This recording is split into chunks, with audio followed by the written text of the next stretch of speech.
Welcome.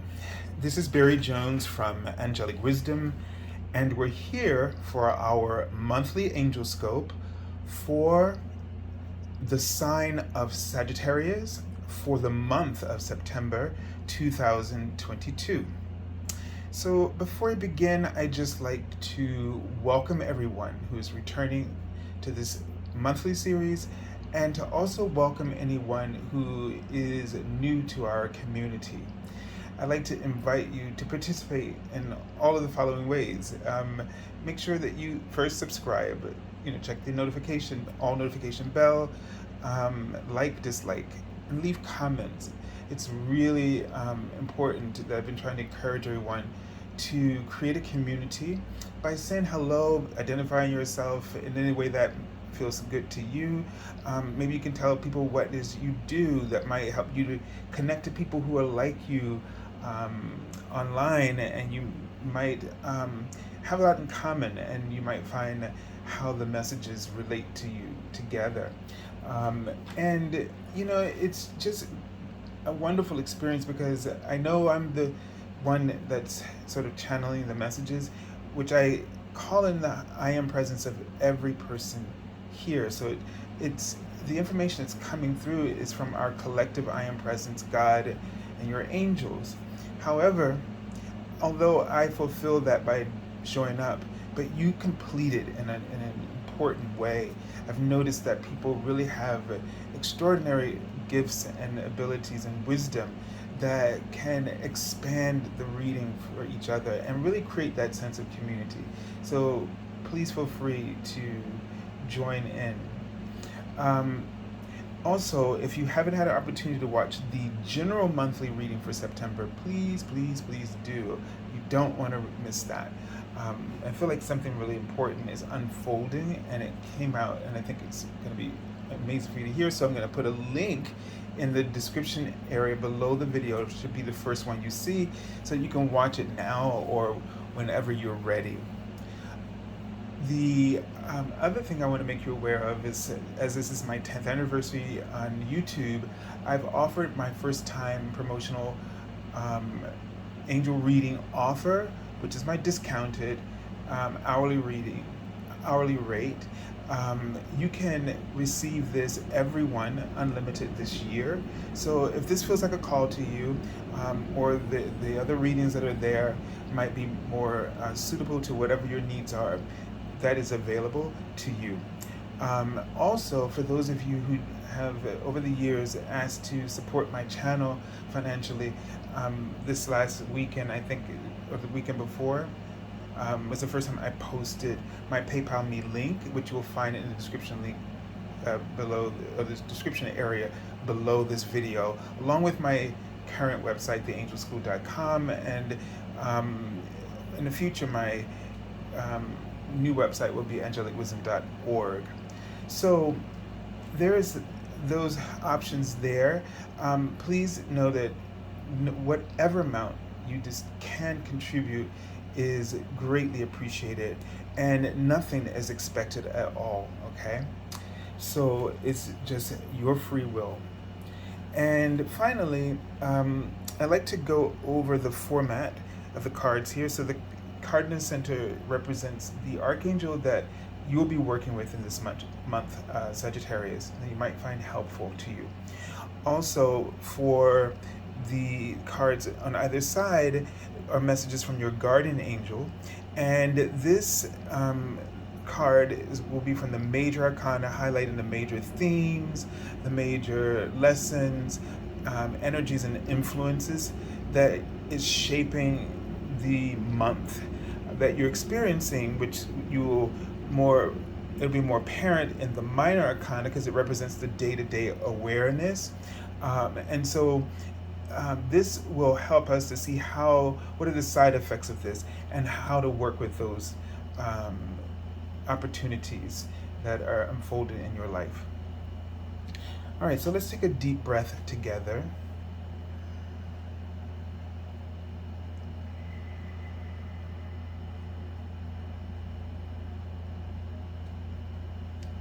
And let's really tune in. Now, they're writing Sagittarius challenges.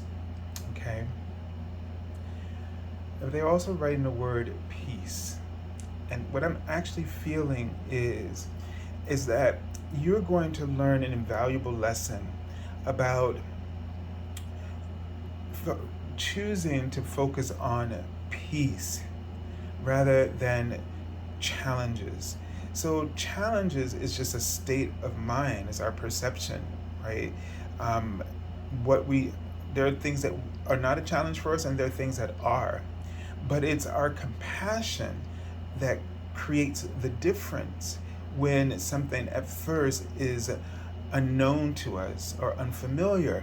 And so readily we have a challenge to change. We have a challenge mindset to the unknown. So the angels are asking you to be aware of that inner voice and trusting as you surrender to your inner voice, to your heart. The changes turn into outcomes of peace for you.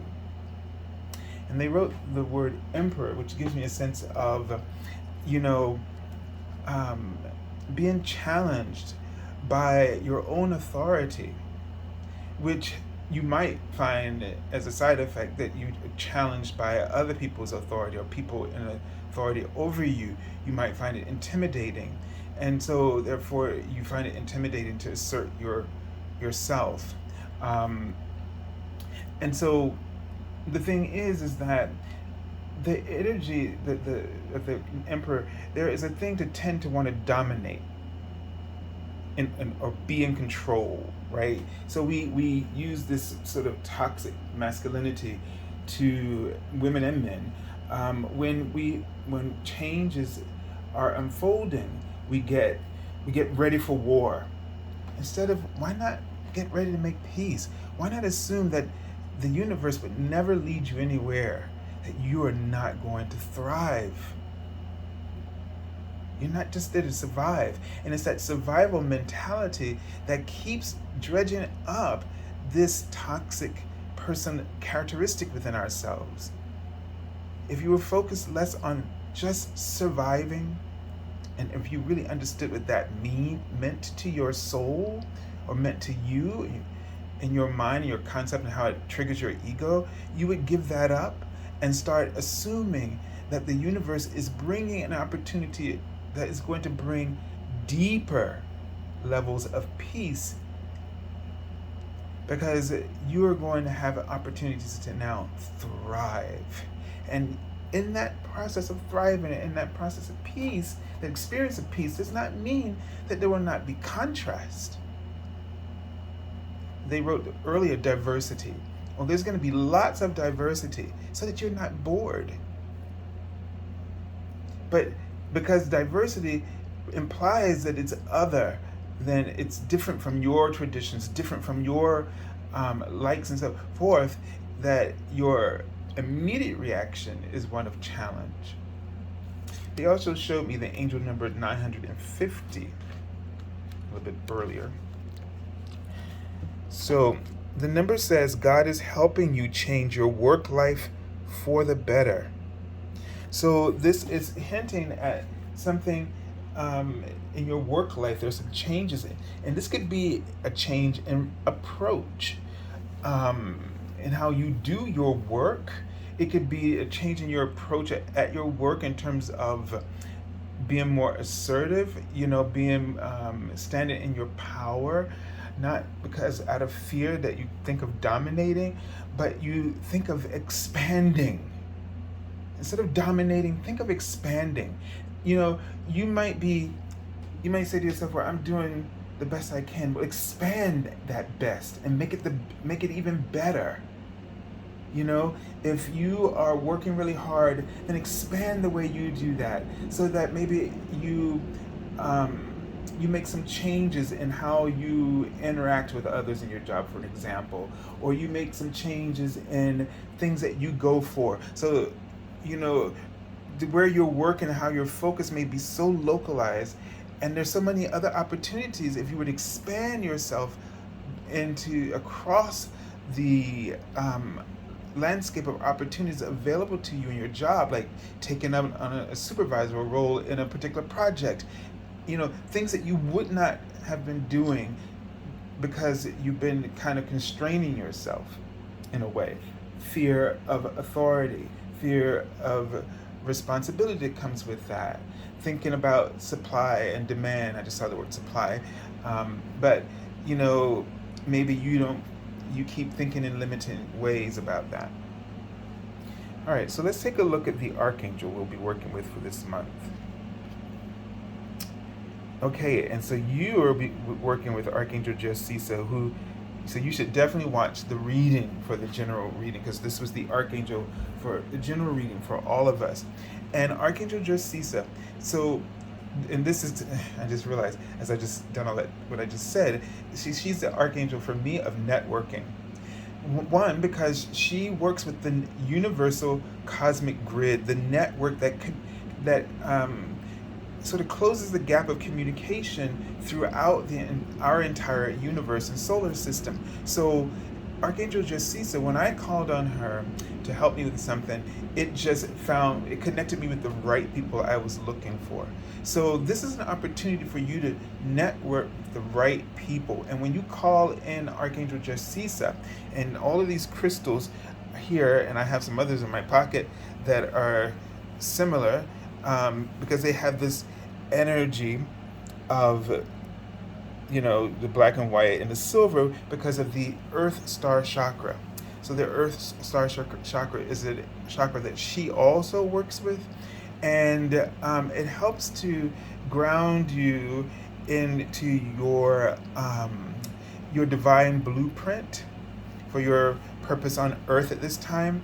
And her retreat is located in the hollow earth, where she holds the Lemurian consciousness and frequencies there. So whenever you call upon her, she sends a ray of light through your hara line, your chakra system, down into hollow earth, into the ley lines and the cosmic grid ley lines that are ninth dimensional throughout the universe. And then she pours it right back through this gate of the Stonehenge, and it spreads it out into, transmits that energy across the grids. So when you do this, when you're ready to network, and this could be in all forms, but whatever you need in terms of the connections you need to make in order for this expansion to happen, call upon Archangel Jessisa. And especially when you're feeling challenged by the network of unknown and unfamiliar situations and circumstances that are kind of like really freaking you out. Okay. All right. So let me just see if she has any other particular message for you.